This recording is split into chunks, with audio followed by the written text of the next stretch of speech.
Porsche आपण पाहत आहात जय महाराष्ट्र आणि बुलेटिनच्या सुरुवातीला महत्त्वाची बातमी आहे। मालाडमधील जैन समाजानं राज ठाकरे यांची भेट घेतलेली आहे। मालाडमधील जैन समाजानं राज ठाकरे यांची भेट घेतली। तुम्ही पांढरे पट्टे मारता आणि विनाकारण वाद निर्माण करत आहात असं राज ठाकरेंनी म्हटलं। तर महाराजांच्या जिरेटोपावरील जैन समाजाचं झेंड्याचं प्रकरण होतं, त्यावरून ही भेट झाली आहे। तुम्ही राजकीय पक्षाच्या नादी लागून आमच्यावर येऊ नका, आमची डोकी भडकली तर केवढं होईल। राज ठाकरेंनी थेट इशारा जैन समाजाला दिलाय। तुमची माथी भडकवली जाते असं विधान राज ठाकरेंनी केलंय। गेल्या 10 ते 12 वर्षातच असे वाद कसे सुरू झाले, तुम्हाला काय वाटतं? वर 2 गुजराती बसले आहेत तर तुम्ही काय करू शकता, तर काहीही करू शकता का, असा प्रश्न राज ठाकरेंनी विचारलाय। मोदी शहांचं नाव न घेता राज ठाकरेंनी हे मोठं विधान केलेलं आहे अशी माहिती मिळते।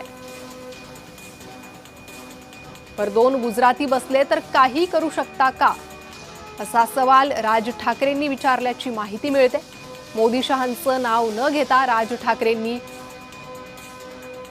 हे मोठं वक्तव्य केल्याची माहिती मिळते। तर जैन समाज या वादासंदर्भात राज ठाकरे यांची भेट घेण्यासाठी त्यांच्या निवासस्थानी पोहोचला होता। त्यावेळी राज ठाकरे यांनी हे वक्तव्य केलं। मोदी शहांचं नाव न घेता त्यांचं मोठं विधान आहे। तुम्ही राजकीय पक्षाच्या नादी लागू नका असा सल्लाही राज ठाकरेंनी जैन समाजाला दिलेला आहे। आमची डोकी भडकली तर केवढं होईल असा इशाराही त्यांनी दिलाय। पांढरे पट्टे मारता आणि विनाकारण वाद निर्माण करत आहात असंही राज ठाकरेंनी जैन समाजाला सुनावलं। गेल्या काही दिवसांपासून पांढऱ्या पट्ट्यांचा वाद मुंबईत सुरू आहे।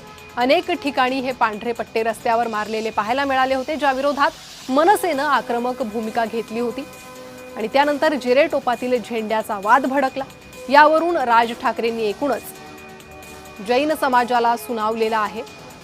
मालाडमधील जैन समाज राज ठाकरे यांची भेट घेण्यासाठी गेला होता। विनाकारण वाद निर्माण करत आहात असं राज ठाकरेंनी ठणकावलंय। महाराजांच्या जिरेटोपावरील जैन समाजाच्या झेंड्याच्या प्रकरणी जैन समाजानं ही भेट घेतलेली आहे। तुम्ही राजकीय पक्षाच्या नादी लागून आमच्यावर येऊ नका असंही राज ठाकरेंनी ठणकावलेलं आहे। पांढरे पट्टे आणि त्यानंतर जिरेटोपावरील झेंडा असा वाद। त्यामुळे आता या प्रकरणी पुढे आणखी राजकीय वातावरण तापू शकतं, कारण मोदी शहा यांचं नाव न घेता अप्रत्यक्षपणे राज ठाकरेंनी सुनावलंय।